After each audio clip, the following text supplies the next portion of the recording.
It's such an honor to moderate this important discussion on mental health.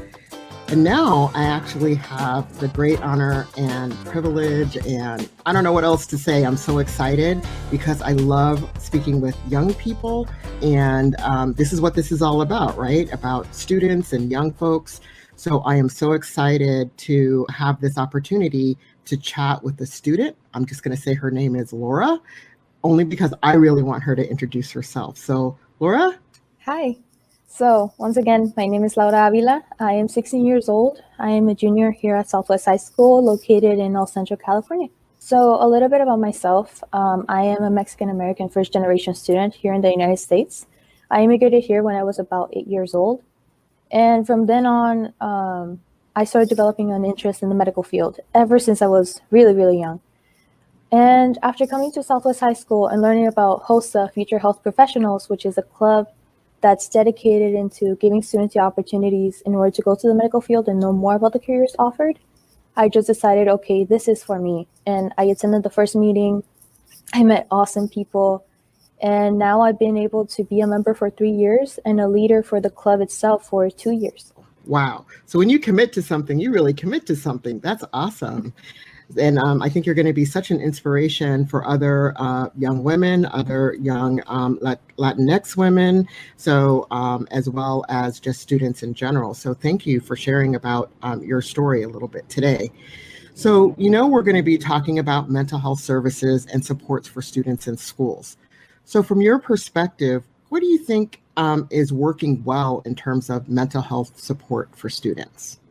Well, before I go into that, I would like to explain a little bit of how I got into mental health, because you hear HOSA and you just hear medical field, but you don't hear anything mental health related. So how it relates to mental health is that HOSA has a mental health project, and we were one of the pilot schools that led that project. And as of now, I helped develop it, and now we have a coalition for student wellness in our campus.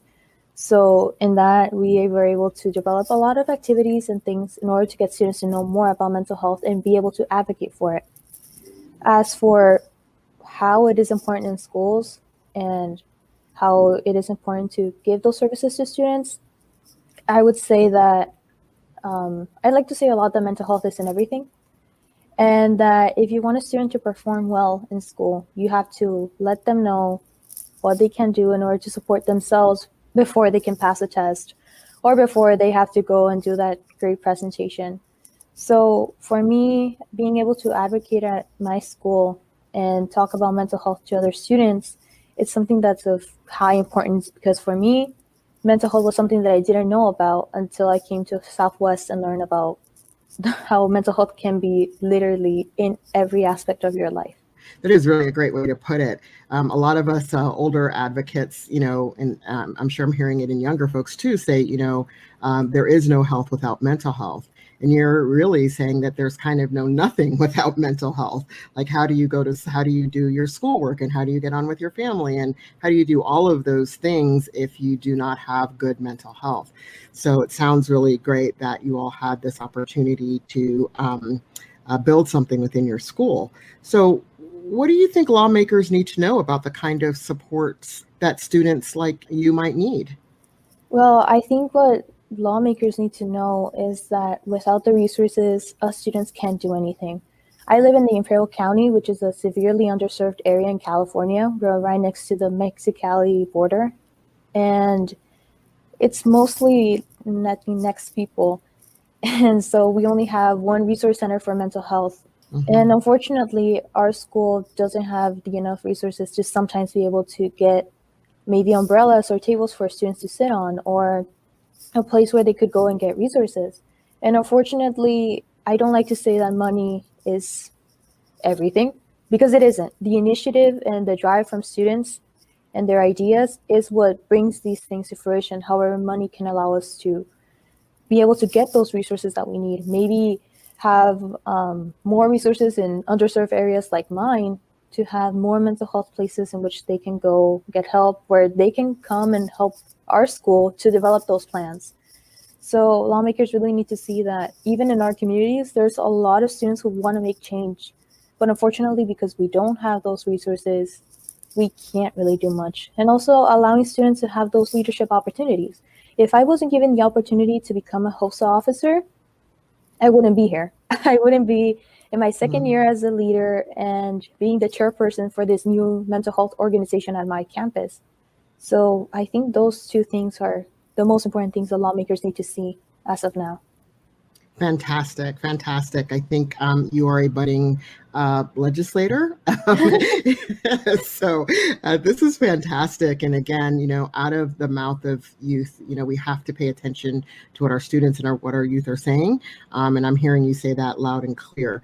Is there anything else that you think lawmakers need to know, or anything else that you want our audience to know about mental health in schools? Well, I want to say to everybody, not just lawmakers, that mental health and teaching it to students is something that we need to do. It's not something that has to be looked at or learned because you have a mental health issue. We like to put it as mental well-being instead of just mental health. And that, like you mentioned, mental health is health. We need to get to a point in which physical health and mental health are treated the same as health. Not just when you have depression or when you have anxiety, or the stigma of, okay, I have a mental health issue, I'm crazy. No, we need to take that away and understand that everyone has mental health. Not everyone has mental issues, but everyone has mental health, and everyone needs to take care of that mental health. And even if it's just students like us who are stressing about a test, I had 3 tests today and I was stressing out about it. So they can go from that all the way to an adult who's stressing about their job or taking care of their children. Like I said, mental health has to be taken care of regardless of age, gender, race, or whatever. It has to be something that's universally taught to students and to people, and keep working on that to take away that stigma surrounding it. Okay, I have no words other than si se puede. Thank you very much. Thank you so much, especially because you've come on a day where you had 3 tests and now you're talking to me. So let's all take a deep breath together and say thank you very much to Laura for sharing her thoughts with us and her leadership and her time. Thank you so much. Words of wisdom. No, thank you. Thank you for the opportunity today.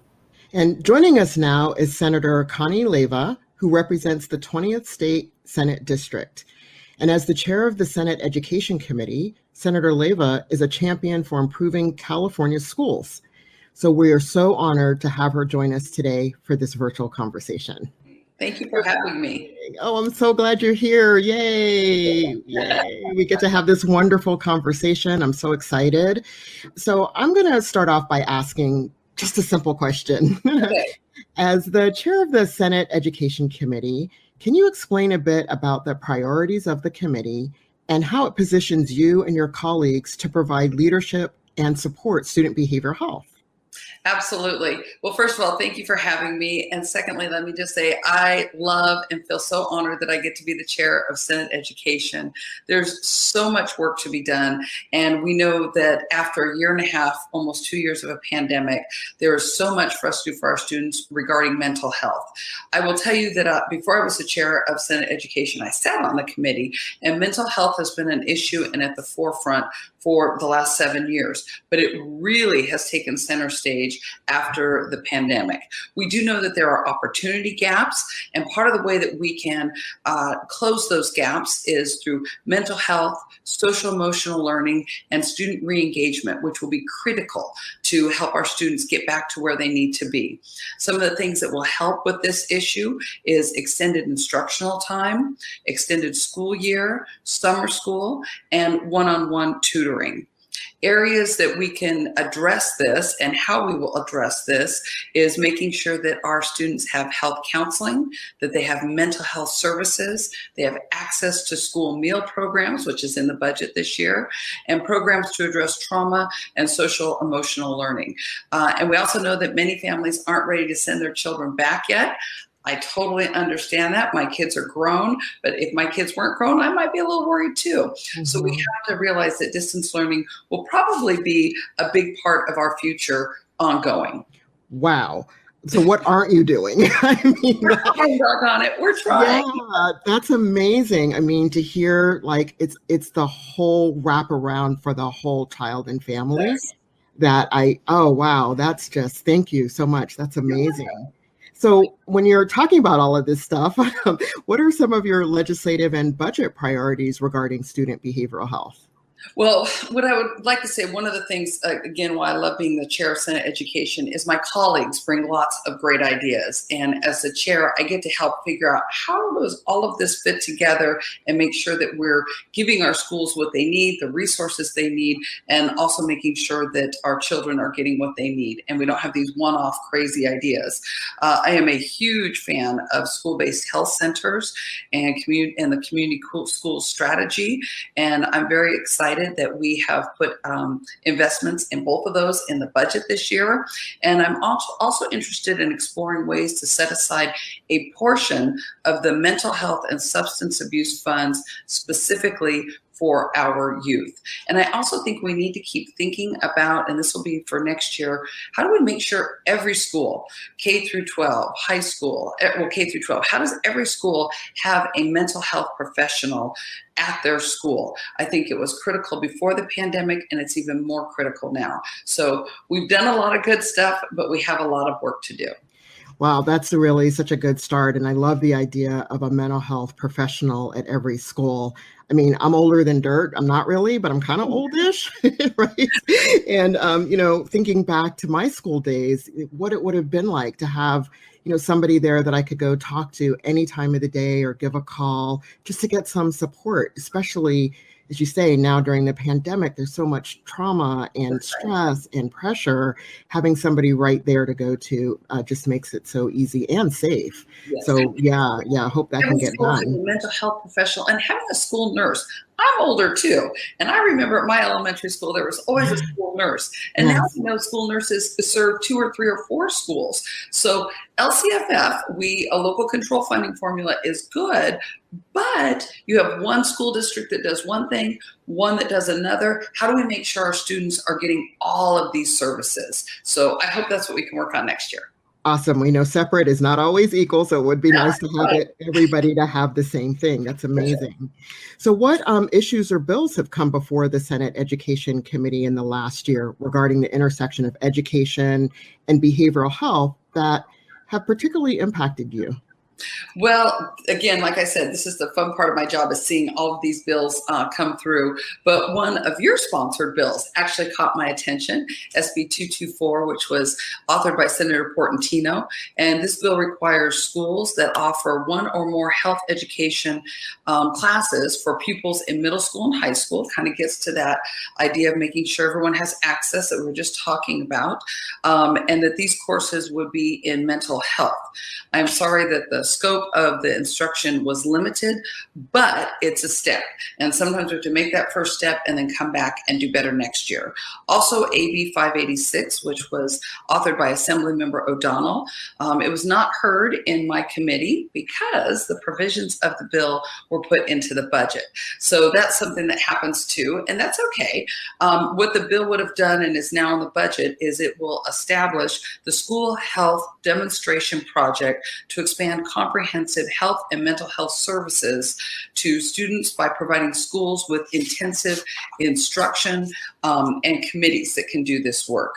So that one is very important as well.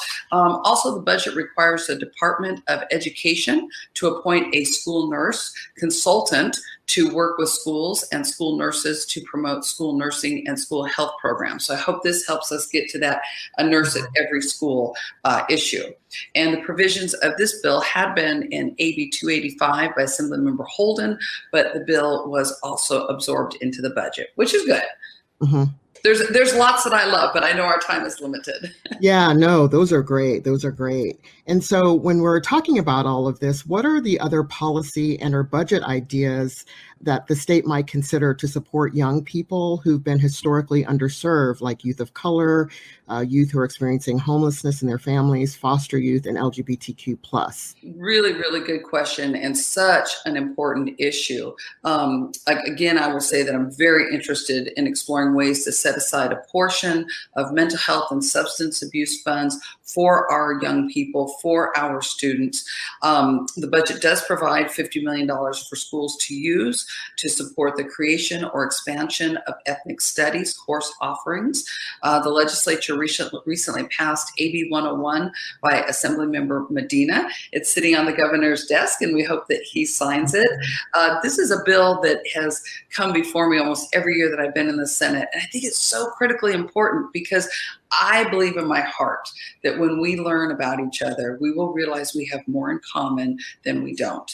And we will also understand that just because someone is different from us doesn't mean there's anything wrong with them. They bring something different to the table. It can make us all better and smarter. So I'm very hopeful that this bill will get signed into law. The budget also provides $10 million for anti-bias education. It's a grant program, and this grant program will prevent, address, and eliminate racism and bias in schools. We hope such an important issue. We want to make sure that our schools are inclusive and supportive of everyone. So those things really excite me because I think we sometimes forget that school's not always a safe place for everyone and that everyone doesn't always feel included. And I hope that in the years to come that I get to hopefully still be Chair of Senate Education, I can help make that a little bit better so their kids can learn and be accepted for who they are. Yeah, it's really hard for kids of color, kids who are experiencing homelessness or LGBTQ, then to also have behavioral health challenges. So getting all of that support and understanding, educating our teachers and educating each other as kids about these issues can be so helpful for children. So I just want to thank you for all that you're doing. I'm just sitting here. I've got like little goosebumps. I'm just so excited. And yeah, any last words for us before we wrap up? You know what? I would just say thank you for all that you do. Please keep doing what you're doing. We are all in this together. And Team Leyva, we like to say when we work together, we win together. So keep up the great work, and thank you for having me. Thank you. We'll do a high five together for Team Leyva. Thank you so much. Thank you. Thank you for joining us. Joining us today is Assemblywoman Quirk-Silva, who represents California's 65th Assembly District. Voters first elected her in 2012. She's a staunch advocate for mental health and her constituents and Californians as a whole. So we are so thrilled to have the opportunity to speak with her today. So I'd like to welcome Assemblywoman Quirk-Silva. And I'm so glad you're wearing green because green is the color of mental health. So welcome. Well, thank you for having me. And as you know, I believe that this topic is so important. And one of the things that I think that I'm really going to say more than a few times is as we focus on physical health, we need to do the same with mental health. Amen. All right. That's where two thumbs up, snap, snap, clap, clap. That's what I like to do when I'm in total agreement. So what draws you to advocate for mental health and substance use policy in California legislature, particularly for young people?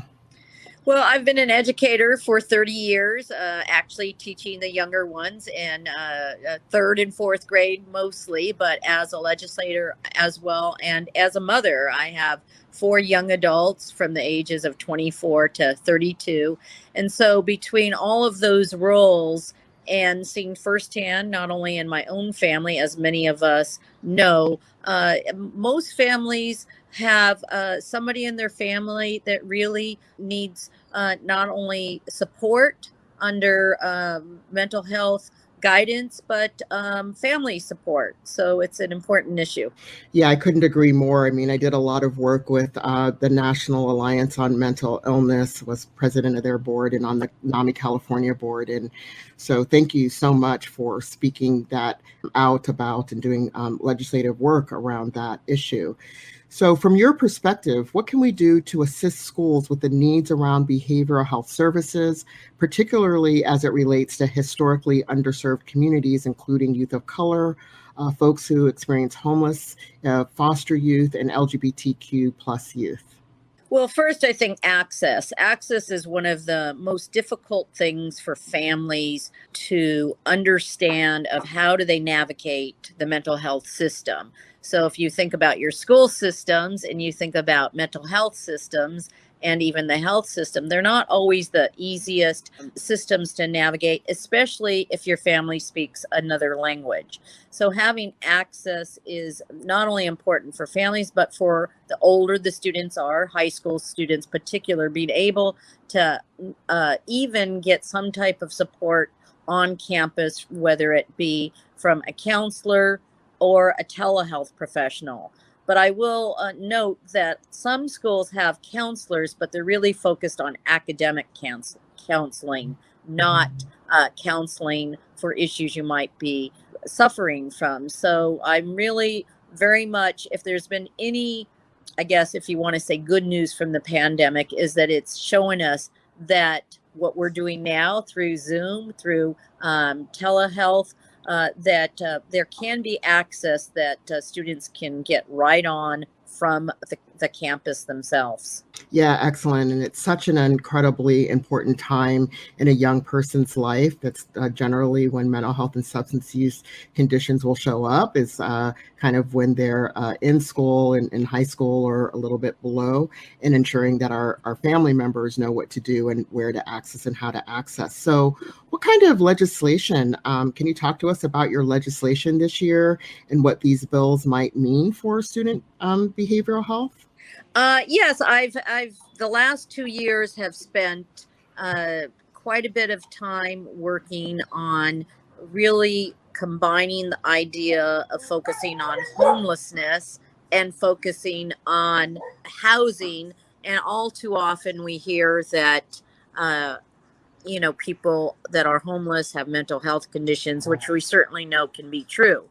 But we also know that many times, again, they're not treated. They can't get appointments. If they can get appointments, sometimes they don't have transportation.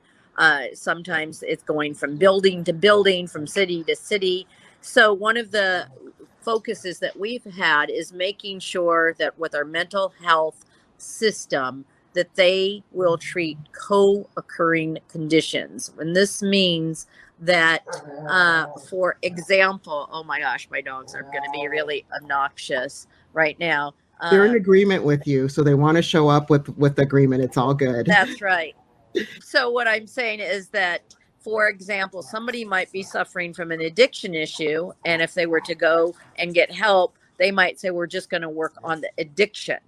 And then somebody might be suffering from a mental health addiction, and they say, well, we can just treat the mental health issue. But we know that many people suffer sometimes from three occurring issues, which would be your physical health, your mental health, and an addiction, and they've been sent from one place to another. So what our legislation did was say that through mental health funds, you can treat co-occurring conditions, and it's clarified it for the practitioners out there so we can stop this pushing people from one place to another.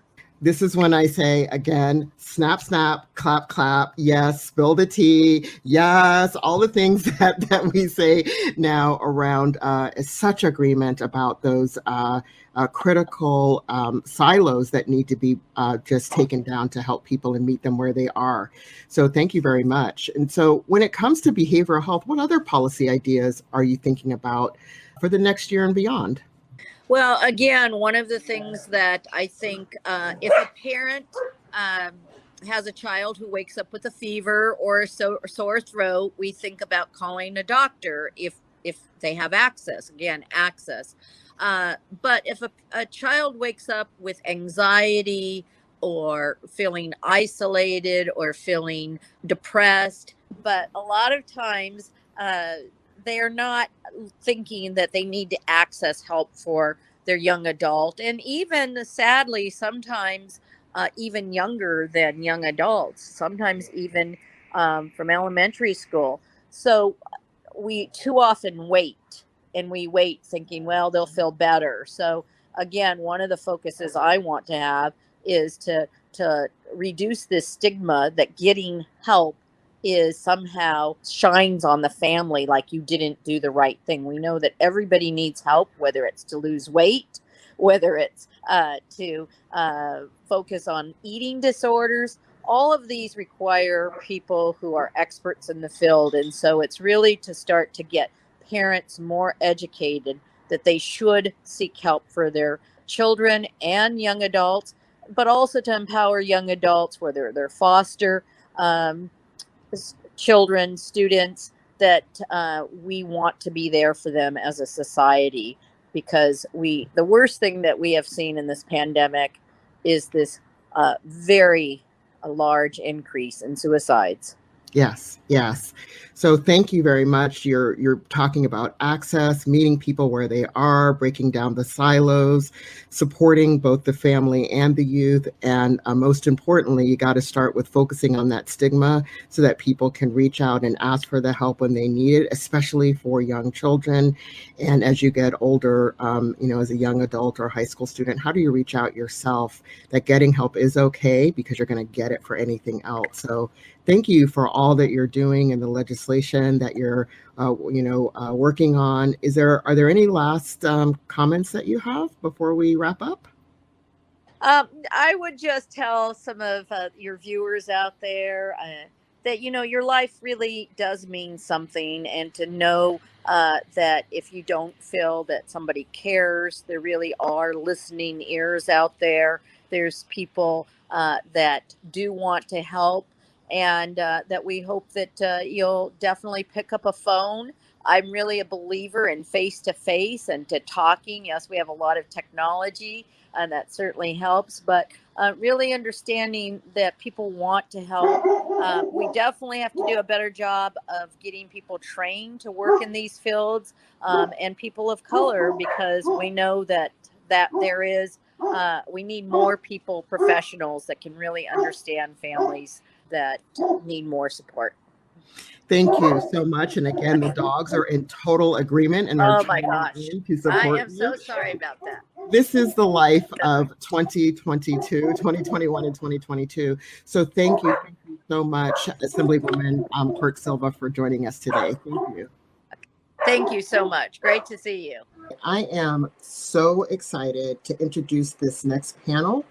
And they're joining us today to have an in-depth conversation surrounding the student mental health crisis and how these organizations are working towards a brighter future for all students. I'm so pleased to introduce John Goldfinger, who is the CEO of Didi Hirsch Mental Health Services, Josh Leonard, who is the CEO of East Bay Agency for Children, Allison Becwar, who is the president and CEO of Lincoln Families, and Jenna Nunes, who is the program coordinator for the Merced Office of Sierra Vista Child and Family Services. So thank you all for joining us. I'm really looking forward to having this conversation with everyone. So I am going to start with John from Didi Hirsch. Can you tell us a little bit about Didi Hirsch Health Services and how your amazing programs support young people? Sure thing, and thank you for having me. It's exciting to be here with you, Keris. Exciting to be here with all of you to talk about this very important topic, especially for me as a pediatrician. I come from this, from the perspective of researching and trying to understand childhood trauma, adverse childhood experiences, and we know we've been living through a time with an enormous burden of trauma in our youth, in our families. And so thrilled to be here to talk about this and talk about what we can do, hopefully all of us can do for young people. So Didi Hirsch serves about 160,000 lives annually with comprehensive, or what we call whole person, mental health care services and crisis care services in Los Angeles and Orange County, including on our 24/7 suicide prevention crisis lines. And those actually extend throughout all of Southern California. Through our outpatient and residential facilities, it's about 40% of those we serve are youth and young adults, and about 20% of all the young people we serve are through school-based services. And in the communities that we serve, it's really important to point out that we have predominantly Latinx and Black clients from families dealing with daily inequities in their healthcare, in their educational system, in their financial insecurity, and a lot of cross-cultural issues, immigration challenges, and various traumas that we can talk about. many of these young people we find don't have a role model or a mentor and generally feel hopeless about their future, but especially today. And since I joined Didi, Hirsch actually became the CEO in the middle of the pandemic, we are increasingly focused on what we can do different, perhaps, for young people. The way young people receive services in our systems of yesteryear are just not cutting it for them today. We want to make sure that we're addressing with a trauma-informed approach and a really focused approach to go where they are. It's not necessarily our practice, it's wherever they want. We had teens want to produce a movie for their friends about how they feel in the stigma of mental illness and what they would want their friends to know. So we built that program, call it Glow Productions, the kids wanted to call it, so they could really shine. And that's what we do. We go where and how we're needed because we see so much trauma, so much PTSD, high ACEs burden throughout the pandemic. And another good example, in about August of 2020, the federal government asked us to address the fact that on the crisis lines, the suicide lifeline, about 60,000 young people were texting with no response. And so we started to text back. The first day, 10-year-old ingested her mother's whole bottle of antidepressants. We sent EMS and saved her life. A week later, 14-year-old had a loaded gun in her hand. We sent support, we got her to put it away and save her life. And this is what we do every day, and we're proud.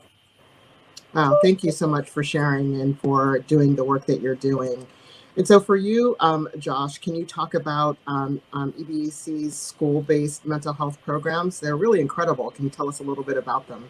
Yeah, happily. EBAC is an Alameda County-based nonprofit organization. We have a continuum of different programs providing mental health supports and other family support services to vulnerable and marginalized kids and families. As you indicated, school-based services is being based at schools is one of our primary strategies. So we have different types of programs there. We have mental health supports that we provide within special education classrooms, family resource centers, and we have therapists that are stationed at about 44 schools in 7 school districts. So from the vantage point of kids and families, I don't think they necessarily see our staff as EBAC staff. They're just part of the school community. They're embedded there. And for us, this is a really important engagement strategy, being a part of the school community. John mentioned this, but access is a really important thing. And being in a place where kids and families already are at is very, very important. We're also much better situated to be able to identify early needs and intervene in a way that actually is impactful. So we're very, very proud of the work that we've done. We have a multicultural staff with multilingual capacity that are adept at being able to connect and form trusting relationships with kids and families, help them work through challenges they're having. I mentioned before, we also have family resource centers. So we do have the ability to help families with material needs that also are incredibly impactful. Wow, thank you. Wow, that is, hearing that they're therapists right there in the school, that's pretty cool. And they're like not in their white jackets, they're part of the community. So that's even cooler. So Allison, can you tell us about Lincoln and the wonderful work that you all are doing to support youth mental health, particularly as it pertains to the programs that you're currently offering in schools in your region? Absolutely. And thanks for having me, Keris. So Lincoln is an Oakland-based organization that's been around for 138 years, and we are providing services in Alameda and Contra Costa counties. Our mission is to disrupt cycles of poverty and trauma and empower families to build strong futures. And we do that through a variety of programming. I would say primarily school and community-based mental health services like Josh, many family resource centers, and also some literacy programs.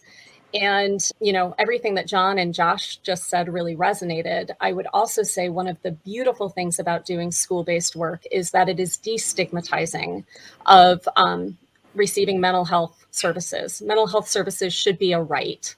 And when we embed it in the school setting, that's just one of the ways we take off some of those layers of stigmatization. So Lincoln is in approximately 50 schools. And like Josh said, we are co-located. I think many of our staff would identify more strongly with their school than saying they're a Lincoln staff. And we love that. We love that they're embedded. We love that they're part of the school community, because I think that's where change is really going to happen.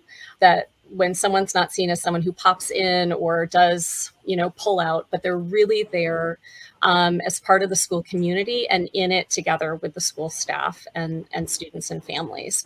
So any one of our schools really has a different flavor depending on what are the particular needs. And so we could be providing mental health services. We might be providing early childhood mental health supports down the street at the local preschool. We might be working with the SART process or truancy court to help children and families who are having a hard time getting to school for whatever reason, figure out what those barriers are, and then passing them off to school staff who can then support them once they're coming to school more regularly. So it's really also kind of a whatever it takes approach. Fantastic. Where were you when I was in school? So, next let's talk to Jenna. And Jenna, can you tell us about Sierra Vista Child and Family Services and just the awesome work that you're doing to support youth mental health in your school-based programs? Yeah, absolutely. So Sierra Vista is a nonprofit, and we are located in both Merced and Stanislaus County. I oversee the Merced County offices, and so our school-based clinicians are housed on campus, similar to what Josh had mentioned. We're at 5 different school districts. We provide crisis support, individual counseling, group counseling. In addition to that, we really want to support the families as well. So we'll do home visits and we'll go out to the home. We also have stigma events that we host. So we notice there's a big stigma related to accessing mental health services. Being on campus has really reduced that. So in addition to that, we host stigma events on campus where we include school leadership, we include all of the clubs on campus, and we're able to connect students pretty immediately to different clubs and sports on campus, because we know that once students are connected, there is a more likelihood that they'll be more successful, both academically and socially. So each of you have talked a little bit about stigma. Since we're talking about stigma, I'm going to go over to John and I'm going to ask about stigma. One of the things we know is it is a major obstacle for students accessing mental health and mental health services, and it's also associated with mental illness by their peers and community. Like, it's just really tough for people, right? So how can we address this? We've heard a little bit about this, but what more can we be doing to address this so that young people feel comfortable reaching out for help when they need it? The first thing I would say is we tend to think of stigma in terms of interpersonal stigma, which is how individuals feel about mental illness or are made to feel by others, when there's actually other types of stigma. And I think the first thing that we have to really focus on more in our arena is with partners throughout health and human services, there's still structural and systemic stigma. There are still underlying financial drivers of why these kids can't access care that are essentially discriminating against those kids. And there's a reason there's no money there, and there might be more money for pediatric care, for example. So structural stigma is critical. The kids can't see it. Your audience can't see it, but I can show you contracts that, most people would not take that contract in a business, and we are largely forced to in our line of work. And so there's really, really important structural stigma. In terms of the interpersonal stigma of kids, I think it's really, how much we can entreat their peers to be there to support them. How much can we get, like with the Globe Productions, example I gave, for kids by kids, so that kids are talking about this. We talk about it as adults. And I think one of the most wonderful things about my job is when I hear kids talk about something and I think I did not have that wherewithal to speak about my own mental health that way when I was that age. To me, that's inspiring. That's what lets me know and have faith that the next generation will solve these access issues, because these kids get it and they're not afraid to talk about it. Certainly we need training and education for the kids, for the teachers, for the school counselors, for anybody who engages them in their care. And lastly, on our crisis lines, we need to really be thinking innovatively in terms of access. Some kids' stigma may be picking up the phone, right? If I'm that kid who I have a panic attack and I have to call somebody, that might feel not okay, but I can text. I'm okay with that, right? Meeting them where they are is also about what types of media are we engaging them on that they feel more comfortable with because they feel less stigmatized.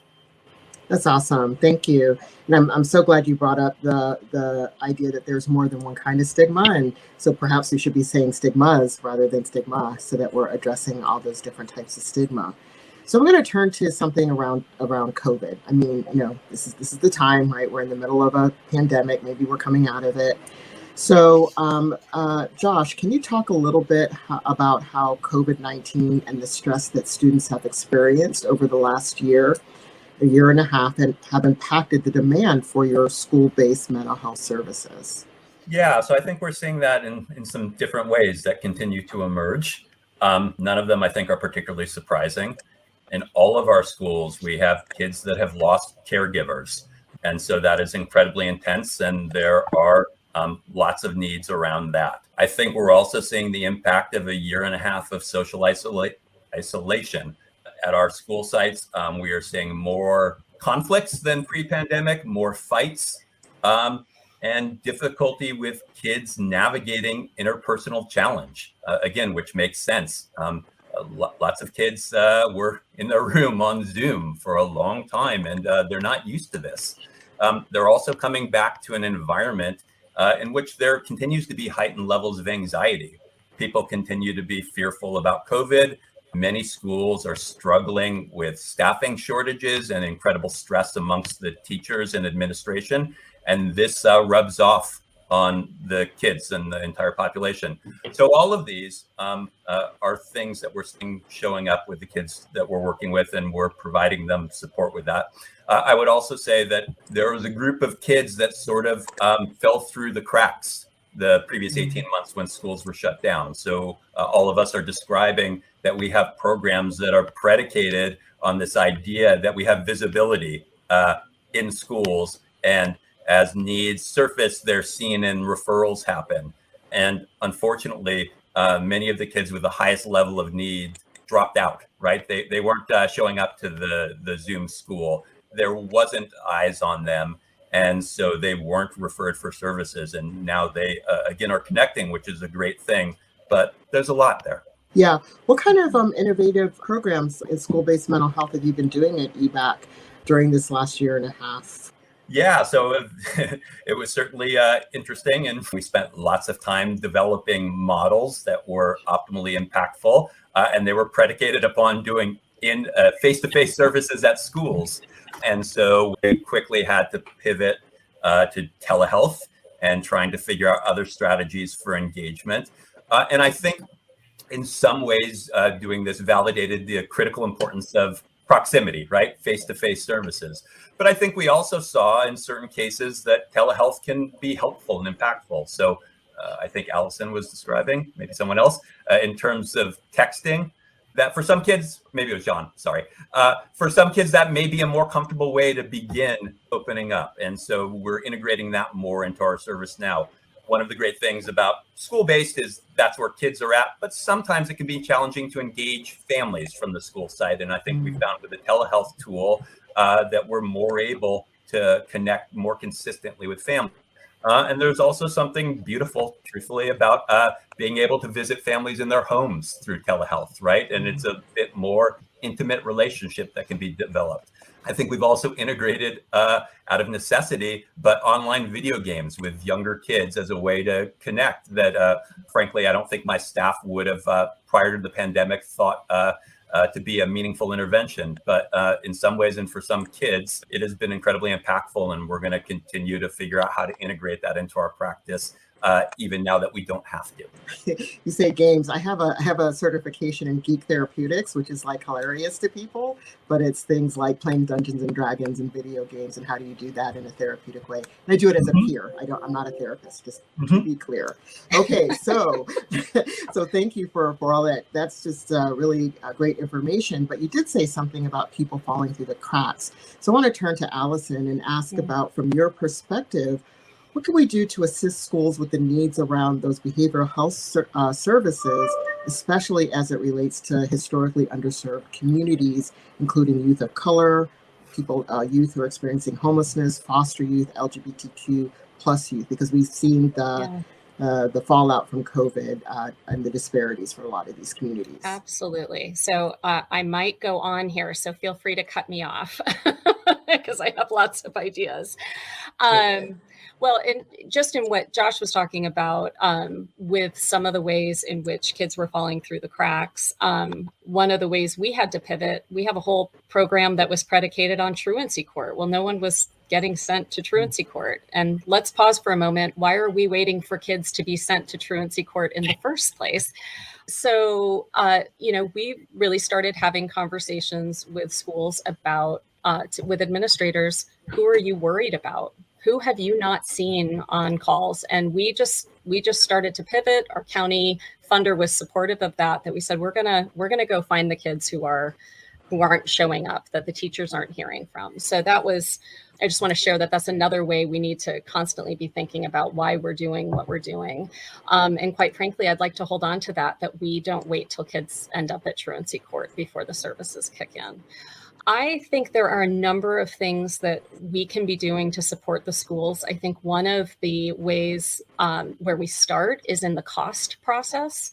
Coordinated service teams or care teams, they all have different names and flavors depending on the school you're at. But, we have seen at a number of our schools, when there isn't a robust and thoughtful cost process, we see Black boys disproportionately referred for mental health services because of implicit bias, because of interpretation of behaviors.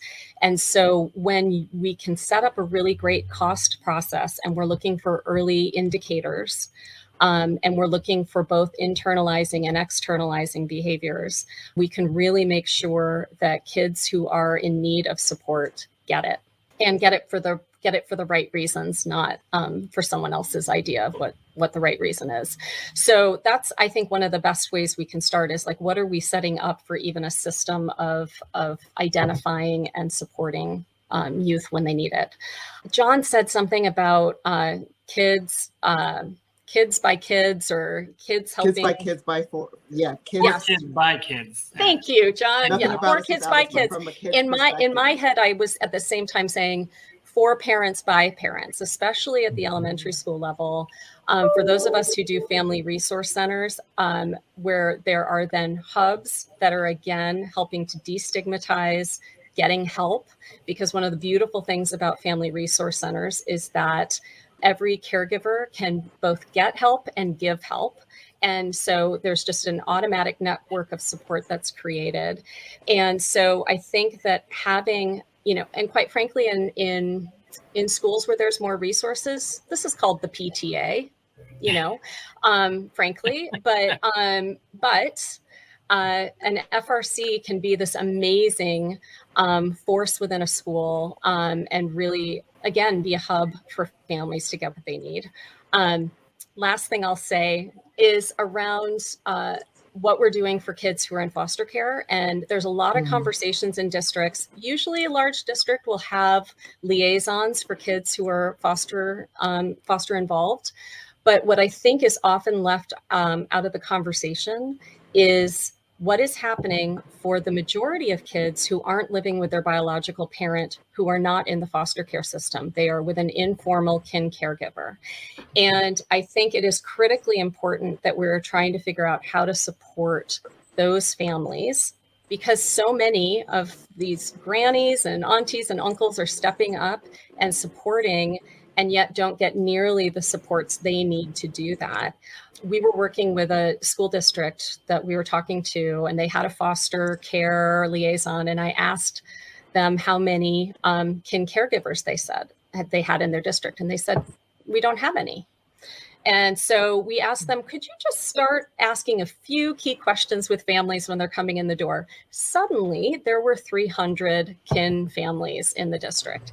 And so many of whom were completely overwhelmed and did not know how to support their grandchild or niece or nephew. So those are just a few of the ideas, I think, of ways that we can be supporting the schools. Well, thank you. Thank you so much. And yes, I let you go on because I'm good. And this is why, because I'm going to turn to Jenna and I want to ask Jenna about the rural areas, because that's kind of, people that you're primarily serving, the students in the rural and underserved parts of the state. So is there anything that you'd like to add about factors that impact, how you're doing outreach and engaging folks in these students and families in this area? Yeah, absolutely. So a lot of the communities in Merced County are very small, very tight knit. Everybody knows everybody. And so because of that, a lot of families are not going to go outside of their community to look for services or to look for resources. So when this new agency comes into their school, everybody's kind of leery, who is it? Can we trust them? They talk to teachers. Can we trust this new clinician on campus? And so we really utilize what's within the community to outreach. We go to local clinics, we utilize the school system, we utilize the teachers on campus. We really utilize what's already there so that we can build the trust with the families and so that we can open up services in that manner. A lot of the counties or a lot of the cities are, like I said, really small, and there's just a lack of resources. Within Merced County, you can drive an hour and still be in the same county. So a lot of families are not even willing to go to another clinic within the same county because it's such a far drive, right? And due to cost and working, a lot of these families have 2-income households. Parents can't take time off work. So we really try to utilize going to them, going to where they're at and meeting them where they're at so that we can outreach and provide information regarding mental health services and really normalize it, destigmatize it, meet parents in their home, meet parents out at the community. We'll meet parents at Wendy's or Carl's Jr. and just say, hey, you just, had a mini therapy session right here. And it wasn't so bad. So really, just making it as normal as possible so that they feel comfortable accessing the service. Yeah, great. I'm going to come back to you in a second about SB 224. But before I do that, I kind of want to jump over to John and ask John to go a little bit more in depth in what he's seeing in the field related to COVID-19 and the disparate impact it's had on students, particularly students of color, LGBT plus youth, et cetera. So can you talk about what you're seeing in the field and what you believe we can do to help those most impacted? If there's anything extra you want to add in. Sure. I think the first thing we have to consider is that Black, Latinx, and LGBTQ youth, identifying youth, were already at higher risk. The trauma of systemic racism and the trauma of isolation or being shunned by your family, in the case of those who might identify differently, these things are tremendous drivers, essentially, of mental illness without a pandemic, right? And then you layer on the pandemic. So, it's not surprising, as was said, a lot of these kids, because in COVID, Black and brown communities essentially had higher death rates, right? Now you have those families, those kids disproportionately impacted by a loss because, they may or may not be disproportionately cared for by older relatives, right? Or older caregivers, as was shared, that may increase their risk of a loss. And then you have everything that happened with George Floyd's murder. So what we've seen is significant increases in depression, anxiety, hopelessness, social anxiety. We talked about getting back to in person. The kids are, concerned about, and there have been more suicides, unfortunately. And of all kids 10 to 18 years old, but especially in BIPOC and communities and LGBTQ plus identifying youth. And so it's very upsetting. Most of the data indicates that we're basically getting there a little too late. And that's actually one of the reasons why I'm very proud that 988 and the bringing of the National Suicide Prevention Lifeline into the 21st century with chat and text, which is the predominant method the youth prefer.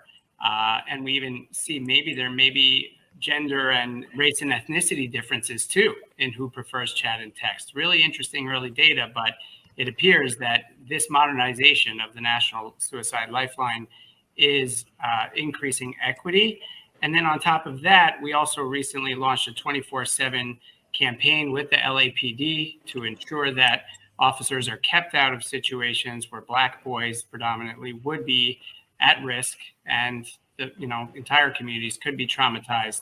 And so now 24/7, the LAPD is transferring calls to Didi Hirsch 988, making sure that officer never has to be arriving. And I'll tell you, more Black kids, more Latinx kids on those calls, or families of those kids, than on the regular crisis line. So equity is happening now with that partnership. Wow, that's great. That's great. And can't wait for the entire rollout of 988.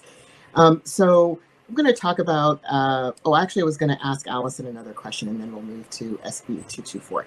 So often when a child needs mental health intervention, families and or caregivers may be at a loss of how to proceed. So we've been talking about lots of different stuff here, but how do we proceed with some of these things if we're not really quite sure? So they don't know what resources are available to them. So sometimes they feel super duper helpless. So what are ways that families can get involved with their child's care? This is the beauty of school-based mental health, right? We are embedded in the school, so it is easier to get information. Families don't have to seek out. I know when I've tried to get my own therapy or for other family members, trying to schedule with a clinic is quite a process. And so having staff that the school can let parents know about is critical. So just the presence of mental health professionals on school campuses. I know Lincoln does this. I'm sure a lot of the other agencies on this call do this, but there's a lot of social emotional learning workshops for caregivers. The research that's come out of Dr. Nadine Burke-Harris's work with ACEs Aware and Stress Busters. I know we're just offering, like, every month at our schools, there's a Stress Buster workshop that parents can drop in. So again, that comes back to the destigmatizing, that comes back to the normalizing of it.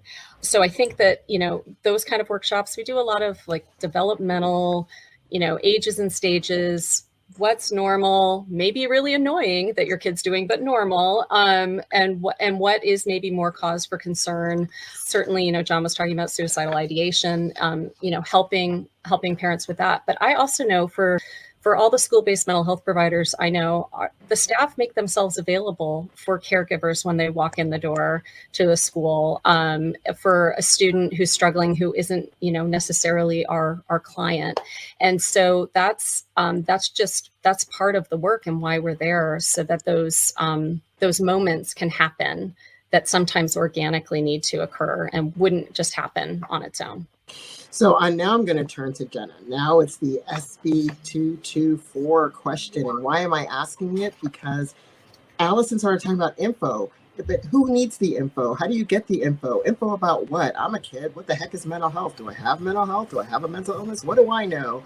So SB 224, a California Alliance-sponsored bill, would bring mental health education to students.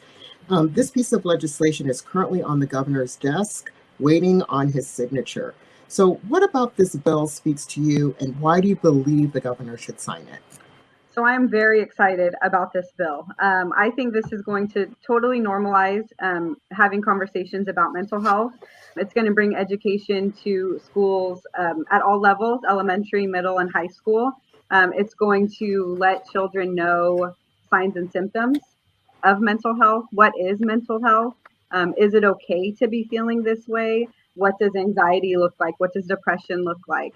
And I think that's going to trickle down to the parents, because this is going to be a more normal topic of conversation in schools, like any other subject. So I think the talk around mental health is going to become a little bit more normal too, just like any other subject. I think a lot of our teachers are having to be counselors, in the moment counselors, right, on campus in the classroom. And a lot of them struggle with that because that's not, that wasn't the job that they intended to take, right? Was to also deal with all of these mental health concerns. But I think being able to have this information in the classroom is also going to help the teachers identify, right? If something's going on with one of their students, they can identify that early. We've had students, high school age students come to us and say, since 8 years old, I've been dealing with anxiety and panic attacks, and I just didn't know anything was wrong with me. So imagine at 8 years old, that 8-year-old can now identify, this is not okay, I need help.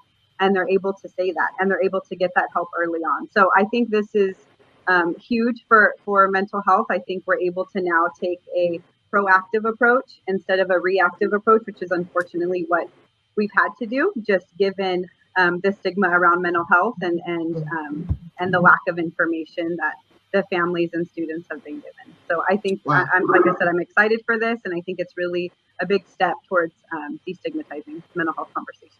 Excellent. So I'm going to ask you also about that schools often struggle in their ability to fully support students that are going through a mental health crisis. So Jenna, can you talk to us about how partnerships between mental health providers and schools actually benefit students? Yeah, absolutely. So again, decreasing that stigma, that's number one. We are on campus. Our clinicians are on campus 5 days a week. They're housed at the school. There's so much more access to mental health services for the students.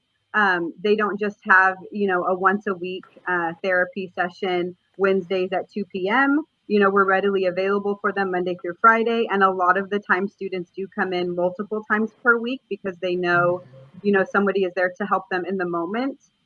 We've also noticed that more mental health crises have occurred or have been identified since we've been on campus. And I think that's because staff are feeling a little bit more comfortable. School staff are feeling more comfortable having those conversations with students instead of just seeing, the student in the corner kind of isolating and really ignoring it. They feel a little bit more empowered to go and talk to that student, and because they know that there's a next step. They know that there's help on campus. They can walk them directly to the mental health counselor and really get that access early on. I think parents are also more willing to accept mental health services on campus. Like I said, a lot of the families here in Merced County are 2-income households, and so both families work. They can't afford to take time off. And so knowing that they don't have to take time off to take their son or daughter to another appointment, it's readily available to them on campus. The mental health education and support is there. I think that's also a big factor in accessing those services. And I think students are just feeling more comfortable as well. So you're slowly starting to destigmatize conversations around mental health, and really students are able to access the service like it was, any other service. You get sick, you go visit a nurse. You're feeling anxious, you'll go see your counselor. You need to switch your math class, you'll go see your academic counselor. So it's just another part of a service that the school provides. Oh, fantastic. So here we are. We're going to be wrapping it up soon. But before we do that, I would like to give everybody a chance to have that one last thing that they would like to say that maybe they didn't get in. And I will start with John. I have to say, why do you always start with me? I don't know if that's. I will not start with one John. last thing. I'm just. I will start with someone else. The one last thing that I would say is, thank God kids are resilient. And I think as a pediatrician, we know that the patient is often largely the parent, not the child. And as we think about youth, and we continue to see the Newsom administration invest monumental amounts of money in youth mental health, and I included that ACE is Aware, of which I'm an advisor to this Office of the Surgeon General, and all the youth mental health initiatives rolling out. It's really going to be important to wrap around services around the family and really understand that, it's not just one thing. It's not just education. It's not just services. It's not just erasing stigma. It's not just this. It's everything under the lens that mental health is health. This is as important as the kids' asthma, their obesity. And so those investments and all the work that we do should continue. And we should partner with the rest of healthcare rather than have ours kind of seem like a fringe service. What we do is just as important to these kids' lives. We know that. Hopefully these investments and all the great work you're hearing about today will show the rest of healthcare, Medi-Cal, commercial plans, and everyone we're as worthy of your investment as anyone treating any physical illness. Thank you. So I will jump to Jenna. So I am just really excited to hear this conversation and everybody be on a similar page with the importance of mental health, especially in schools, bringing it to where the families are at. Like it was said earlier, it really needs to be a systems approach. We need to look at it as a system as a whole, not just, for the individual child, not just for the individual parent or caregiver, but really that whole system. And so once we look at that whole system, provide support to the whole system, the family system, the community system, school systems, then I think that's when we're going to see a big impact and a big change. And I think we're getting there. I think conversations are starting. I think people are really starting to see the impact that mental health has, both negative and positive, untreated, undiagnosed, and then also what happens when we are able to see those signs early on and really take on those services at an earlier age. So I'm excited. I'm excited to see what the future holds. I really think everybody is on the same page. Great. And Josh? Before I came to EBAC about 8 years ago, I worked for 20 years primarily with older adolescents in the foster care system and the probation system. And that work remains dear to my heart, just work. And I know the people who are doing it can make meaningful difference in the lives of the individual youth that they're supporting there. And in that experience, I also came to recognize how many of those youth were receiving services for the first time when they were 16, 17 years old.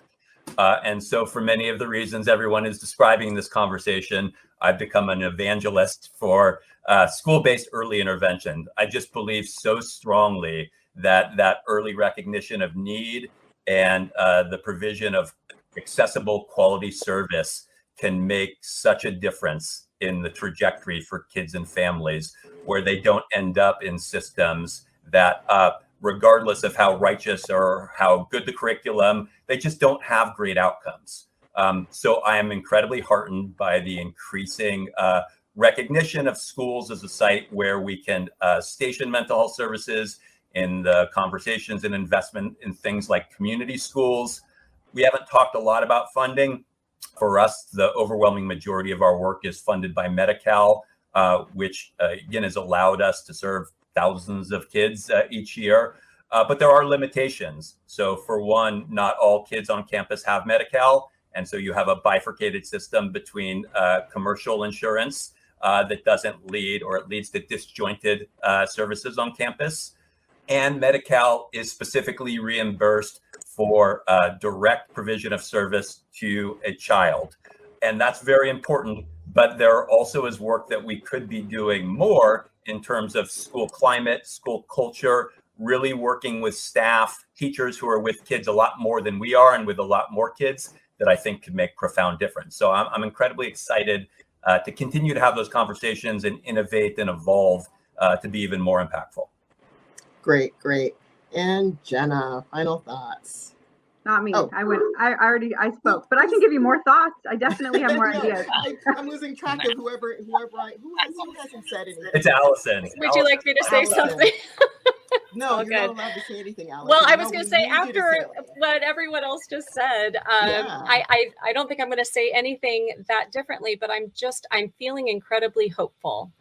I've been doing school-based mental health work for over 20 years, and I'm no longer having to convince administrators about trauma.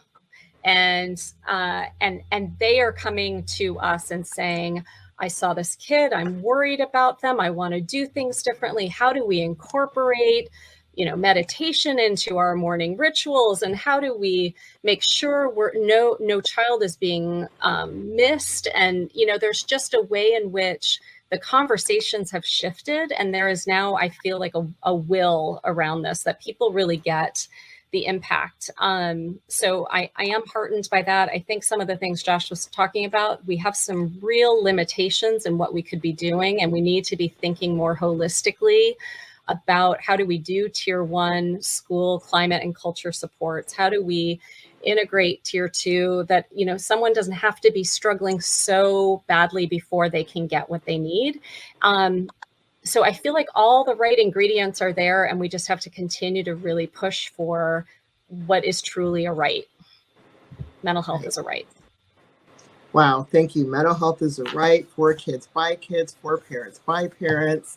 You know, mental health is health. You all have dropped what I call mad wisdom, meaning you have dropped some amazing nuggets and told us more of what maybe needs to be done for continued conversation and innovation. So thank you so much for joining us today. And with that, I will say it is a wrap. Wellness Recovery Action Plan, or it's a wrap. We finished the panel conversation today. Thank you so much. Thank you, Keris. Thank you very much.